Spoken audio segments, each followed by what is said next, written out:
But we have blind spots when we're flying. We don't see the big picture.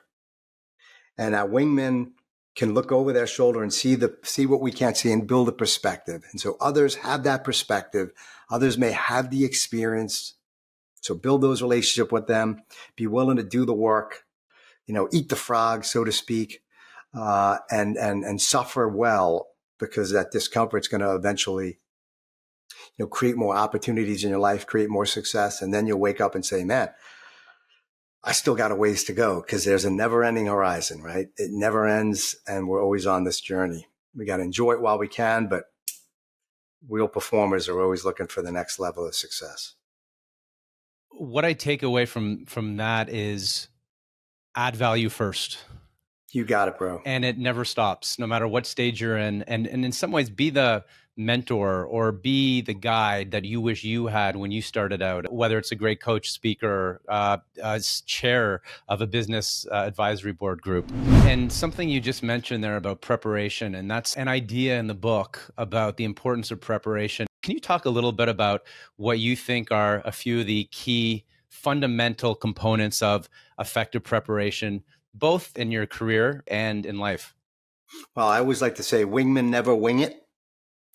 You can't fly by the seat of your pants. You can't lead a business or lead a sales team and make a cold call or do a social media post or lead an interview on a podcast by the seat of your pants. It takes due diligence. We have a saying in the military, the more you sweat in peace, the less you bleed in battle. And the winners and the top guns in life, I think, are the ones who are often doing the things behind the scenes. They just got a LinkedIn post, a LinkedIn message, and we all get them, right? And the person's like, "Hey, I see you're a such and such, or whatever. You're a leadership speaker. I see you're a coach." And one of them, I'm on the board of directors of a data center. "I see you're a data center board member, blah, blah, blah." And I'm like, "Okay, great. I'm sure you're doing awesome at that." I'm like, "Yeah, loving it. I love what I do." And so the next email was this long dissertation selling me on their product. There's like a weight loss program. Maybe it's the universe showing up saying I need to lose a couple more pounds.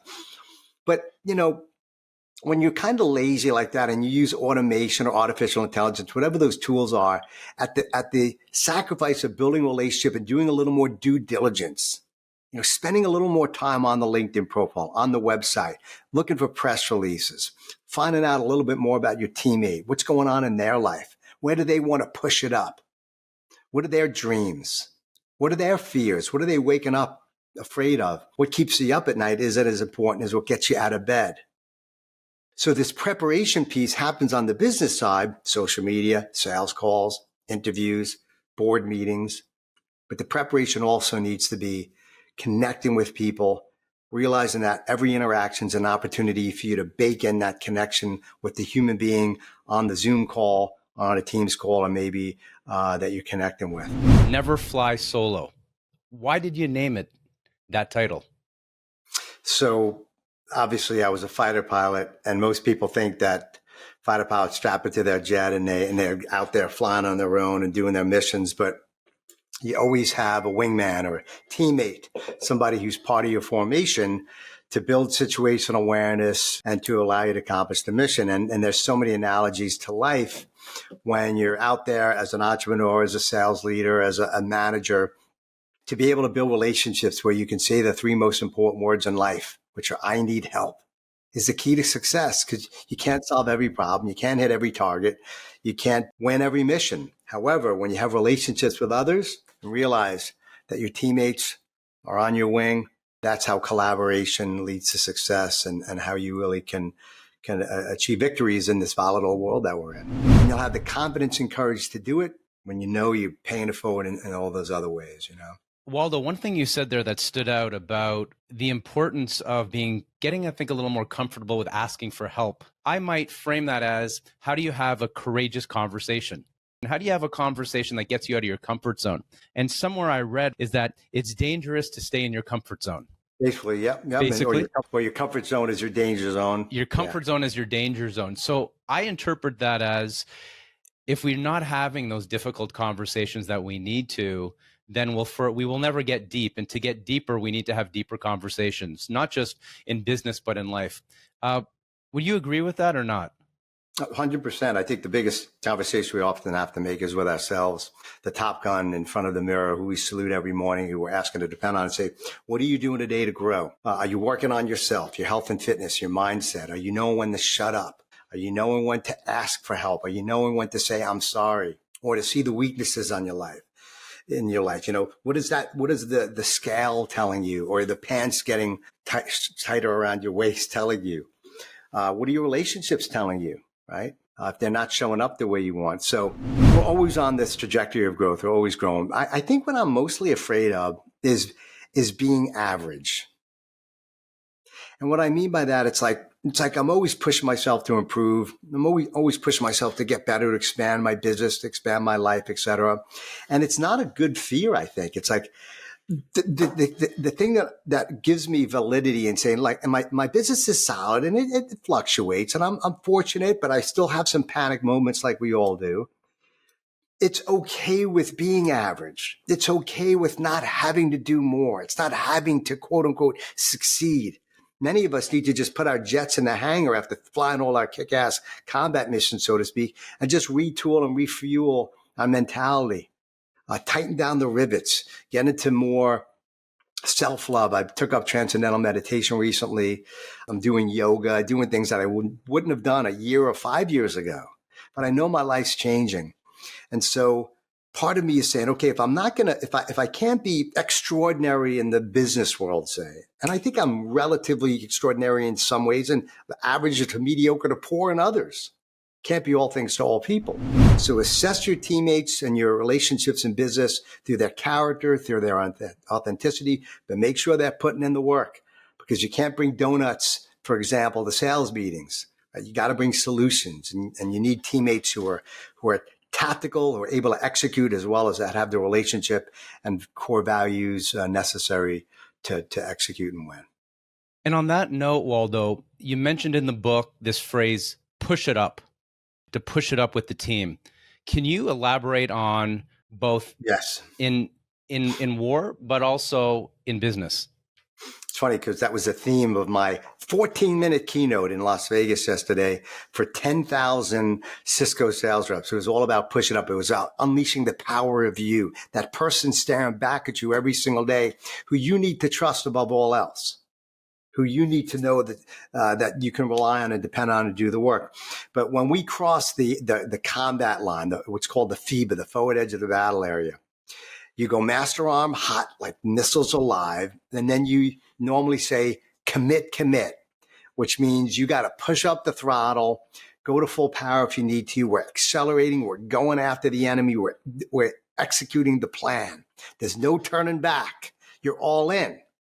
And so when we look at ourselves and our ability to execute despite economic uncertainty, supply chain challenges, life issues, work-life balance, stress, change, being overwhelmed. Hey, when you push up that throttle, it means you're fully committing yourself to executing. And that's a hard thing to do, especially when you're not sure of the outcome, especially when there's enemy aircraft and missiles coming across the border. So that's the test of leadership. That's the test of resilience. That's the test of building trust. How do you operate and push it up, even though you may want to pull it back? They're in touch with the rhythm of the world. The world has a rhythm. The world has a melody. The world has a harmony. And when you can hear melody, harmony, and rhythm unified, it's a symphony. It's integrated. And I think that when you feel the integration of elements, that's when you can bring value to people. Can you expand on that? I really like that place to, as we move into our last part of this talk. What does adding value mean? If you can give people 2 to 3 nuggets that cause their thinking or their openness to shift, even a degree, you know how that works. If you move people to go, whoa, I never thought of it that way. I can use that every day. And they use it little by little. By the end of the year, they're like 30 degrees. Their ship has veered into a safer harbor or into a bluer ocean. And that's what I'm hoping to do. So I do feel that when you give people a nugget of wisdom that is deep and here's the key, evergreen, not a nugget of wisdom that works for the next month, because I am not the guy for that. I'm the guy who's very focused on deep value that has lessons that work in an evergreen fashion. To me, knowing who you are, know thyself, knowing your melody is a critical idea. When it comes to harmony, knowing how you can co-elevate people, that's collaborative. So I use harmony for collaboration. Many people are hesitant to voice their passion and their purpose. Many people choose to live kind of hidden. And by the way, I'm not referring to an introvert or an extrovert. That quality is not what I'm talking about, because we have great, brilliant introverts and great, brilliant extroverts that can still sing their melody. And when I say sing, I put sing in quotes, right? A person who understands their melody has a reason to get out of bed, has a reason to live, because they have a sense of purpose and they have something to say. So the melody is what you feel in your soul and you want to get it out to the world. But a melody it has a graciousness about it, a beauty about it. Sometimes it might have an edge about it. Sometimes it might be protesting. Sometimes it might be abrupt, right? Sometimes melodies are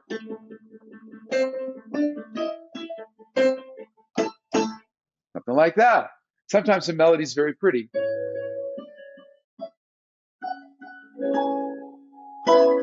Sometimes it's very beautiful. And sometimes it's 1,000 other things in between those two places. And it's an incredible thing when you start to realize that all of us really have a melody. One other area that you're touching upon, and again, it goes back to the research to highlight, is you have a brilliant way of talking about what it means to truly listen. We've talked about co-elevation, collaboration, the creative process, which has a direct alignment with leaders on a team leading, whether it's a key executive, a manager leading teams. Can you talk a little bit about what it truly means to listen, and even the anagram? It's the first time I've ever heard anybody use this exceptional, memorable way of looking at what it truly means to listen. Well, yeah, I think the one you're referring to is if you take the letters, right, of listen, Listen, right? And everybody, I'm drawing this in the air. I think everyone on your show is seeing the letters, right? Listen. And now I'm going to put the S here, the I, the L, the E, the N, and the T, and we get silent. So silent and listen, same letters, and they're actually first cousins of each other, right? They say that, God gave us 2 ears, but only one mouth, because God said that listening is twice as hard as talking. Yeah. There's many ways to talk about it, but that's one of the golden ones, I think. I'm going to ask you a question that I've heard you ask others in different ways, which is, with all of the different successes and growth you've had the past few years as an author, as a speaker, as a consultant, as a thought leader, how will you, like Laura, and not just Laura, but Laura Gassner Odding, the whole you, measure success over the next year when this book is released from April on? That is a question I haven't asked myself yet, because I'm afraid that the answer that I want to say is like, it's going to make a list. I'm going to be booked like crazy to speak at events. I'm going to become a regular contributor on, national TV. But honestly, I mean, between you and me and the lamppost, it's probably that I want my husband and my kids to be proud of me. And that's probably really all that matters at the end of the day. Yeah. Because if I don't have that, then the rest of it doesn't matter, right? Yeah. And nobody's going to come to my funeral and be like, that 5th time she was on Good Morning America, that was the one where I knew she was valuable, right? Nobody cares. So I guess I just need to remember whose praise and whose love and whose respect I actually want, and just ignore everyone else. I love that. And I got goosebumps too, because I think that will be my answer when the next thing that I'm proud of comes up to want to do it for my wife and my kids. Yeah. So really today, this short session was about really truly understanding who you are, not how other people define you, which I know is one of the themes that I love in your work, and then authentically delivering that message through your leadership in a world-class way. And then I have clients. I do work with a lot of scientists and engineers, just so happens, and they're all incredibly creative and often have something they do that's wildly creative. And I think I see the two things as compatible, not two separate things. How are they compatible?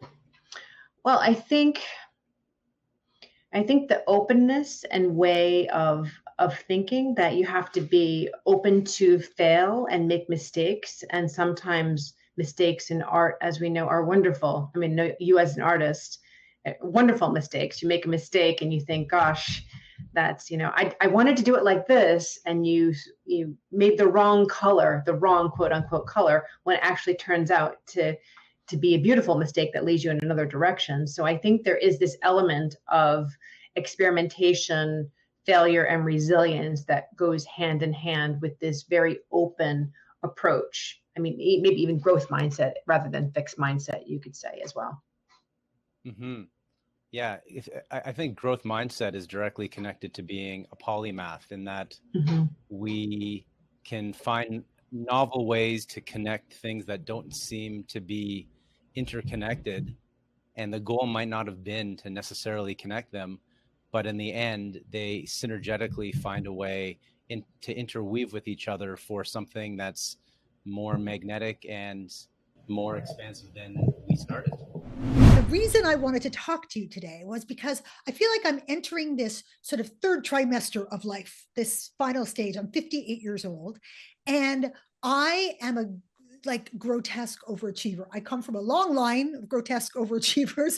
They're all in my family. We're all entrepreneurs, and I've always been told that I could do anything, which is great, but also sets the bar very high, because if I can do anything, I really should be doing everything. And I've done that my whole life. I have just gone and gone and gone and gone. And I'm getting to the stage of my life where I've ticked so many things off my bucket list. I've done amazing things. I've been lucky enough to work in my place of purpose. But I'm kind of like, when is it enough? Like, when can I just go, I'm good. I don't need to achieve at this level anymore. I don't need to always have an end product, an output, a thing. I can just kind of be. It makes me feel so uncomfortable, because I don't know what I would be without the doing, the human doing, as opposed to just the human being. So that's what I wanted to get some insight on. You talked about responsiveness as something that you walk your talk, you emulate for your kids, not just for your clients and your students. If you had another character trait that that's carried you through tough times and made you who you are, what would you say it is? This one is one that I don't see as being unique to me, but the people that I meet tell me it's the one thing they remember about me. And that is just my passion and dynamism, and I don't know what you call it, joie de vivre. A person that you and I know, Jamie, is Martin Perlmutter, obviously very, very important guy in both our lives. Martin, the first time he ever met me, he just said, Nikki, you are like an energy drink encapsulated in a human body, right? So I don't see it, because I just get excited about stuff. I mean, imagine in today's world when students are paying so much money for tuition and they're coming to a class and the professor's a dud. Why? You don't have to be. Show some personality, show that you love the topic, and by doing so, automatically, the students are going to love it and be committed to you. So, I don't know if that answers your question, but being passionate and loving and being dynamic, what you do, I mean, it helps you in everything, Jamie. Your kids, your school, your profession, your wife. Be passionate about, who you're going to spend the rest of your life with. All these things, and I think you're right. You started the conversation today talking about the influence of my parents had on me. It was probably my parents that taught me how to be passionate about whatever you're doing, and I'm trying to instill that now in the next generation as well. So what I find is the very, very best talks, they have a couple of things in common, which are they know how to engage their audience very well. And so there are very clear methods on how to do that. Secondly, the way that they speak, there is a level of passion there. Now, of course, passion, it's really subjective, right? What is passion? But I think over the course of the last however many years, I think it's very, very clear. I think the science is clear as to what is the perception of passion. It's not about whether somebody is truly passionate about something. It's whether the audience believes that they are passionate about what they're talking about. And that perception of passion, again, the science is very clear. It kind of comes down to their voice and the different aspects that they're doing with their voice, and of course, their body language. So between really good voice and really good body language, you can have anybody perceive you to be passionate. And so that's really key. So engaging people, being passionate. And then finally, I think the third thing has to be a really good structure. So if you structure your talk in a particular way, you start with that really attention grabbing opener, that engaging, the way that you want to start, the way that you want to carry on. And so you need to set the audience up from the very, very beginning. Really clear structure. And I think that's just the recipe to a brilliant TED Talk, or in fact, any keynote speech. One story that demonstrates when you showed up at your best with resilience when you needed it, what happened? Well, I've actually applied this for writing this book because, often, or a few times people have asked me, oh, how did you fit that in writing a book? Like all of our lives are full already. And I did not fit it in. I planned for it. And I would not have been able to show with resilience if I didn't do it this way. So in this case, for me, what it meant is, so I had, just like all of us, for real, like life full/overflowing. So absolutely no time extra to do this. And so I gathered a lot of information about what's realistically required in terms of time, looked at my schedule, when was this possible, looked at my overall life, other important, my personal commitments to myself, yes, but also my family, my friends, my, other things in my life, so that I would organize it to happen at a time that I had created space. I had to say no to some other things. I had to take things out of my other commitments that I loved. I moved it twice, the moment where I would do it, because it was still not looking like this.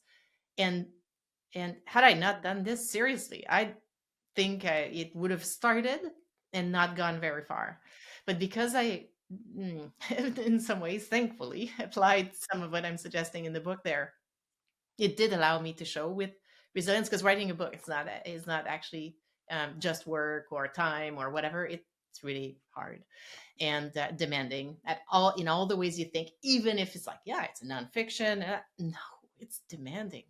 And so, and for me, it actually turned out to be one of the most enjoyable professional experiences I've had. And it is in part because I set up as many of the things I could control, so many I couldn't, but those that I could, that's how I did. Play with other people. So you need to put yourself out there. And so I mustered all of my courage, and I'd actually put an ad on, I believe it was Facebook at the time, and looking for other musicians that I could play with. And then somebody suggested, yeah, why don't we have these open stage, open mic jam things going on? Why didn't you just come out there? And so I went out there, didn't know anybody. I didn't even know that the scene existed. And I took my guitar and I went up there. And for the first few times I was standing in the background, I was strumming the few chords I knew.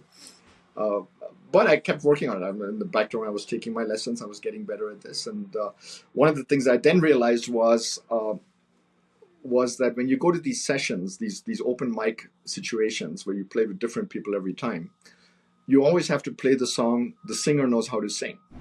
We talked about the Dr. Sharma component of your life, which is the majority of your adulthood. Now I'd like to shift to another component of your life. And one of the things that I admire about you, since getting to know you a little bit in person and working together, but also following you online, is you are I would call a master of reinvention or reimagining yourself in this chapter of your life. So I'm now going to introduce you in a slightly different way. Please welcome Arya M. Sharma, Berlin-based doctor turned indie folk blues musician. Can we talk about what is happening in your life now Okay. as you move from one of the world's leading doctors in your field, obesity, to a indie folk rock musician? How did you get started playing the blues? That was the goal. And what I realized was, well, then I basically have to start from scratch again. I need to start taking this more seriously. I need to start getting those lessons. I need to start making time and prioritizing this. So one of the first things I did, I signed up for lessons. I went back to the very basics, online lessons. That then muted into taking private online lessons. This was all before COVID. Nobody was doing private online stuff, but I found somebody who was doing this. And I got that, made a huge difference. I would say probably one of the best teachers in the field. Because not every good musician is a good teacher, right? This is like not every good doctor can teach medicine. So there's certain skills. So you got to find the right person. So I was lucky. I found the right person. I started doing this. I started putting a bit of time. I said, okay, I'm going to do a minimum of 2 or 3 hours of practice a day. I'm going to find the time. And on top of that, because of I do a lot of traveling, I bought myself a tiny little travel guitar so that on the times where I'm spending sitting around in airports, hotel rooms, traveling, I would always have something where I could put in, so I get my I get my practice time. That was the first thing that I started doing. The second one was I said, well, if I want to get on stage with people, then I need to know how to get on stage with people, because up to that point, I was always practicing by myself. This is basically like you're in your garage or you're by yourself in your room and you play, and that's great. But the kind of music I'm interested in is you play with other people. So you need to put yourself out there. If we put you together like the puzzle you are when we look at handwriting, I'm going to say that this desire for leadership, this high visionary goal of constantly wanting ambitiously in a good way to drive forward and to be the best you can, to add as much value as you can, this healthy size ego of caring how you come across to other people, and the mother figure being so predominant, I think those all might be connected in that you're going back and you want to please your mom. You want to, there's something in you that is driving forward to let your mom know that you're doing okay, that you're continually thriving for something beyond yourself. What did you appreciate about this session? Well, one thing I appreciated was your precision in analyzing my handwriting. I mean, the way that you caught the relationship with my mother, the way that you caught the precision. It was frustrating even writing that because I wrote it on a paper without lines, to keep it straight in a straight line. So your precision in seeing how much I care. I took an emotional intelligence assessment. That was my top strength, was empathy, which, if it's actually really high, can become a problem, because I can empathize so much that I'm rationalizing what other people are saying in my own head without them even saying it. So that was very impressive to me. Wonderful. So this was the Signature Leadership Show, where we dive deep in a short amount of time into some of the most inspiring leaders in the world in what their challenges are and possibilities that they want to create, so that we can relate to them and learn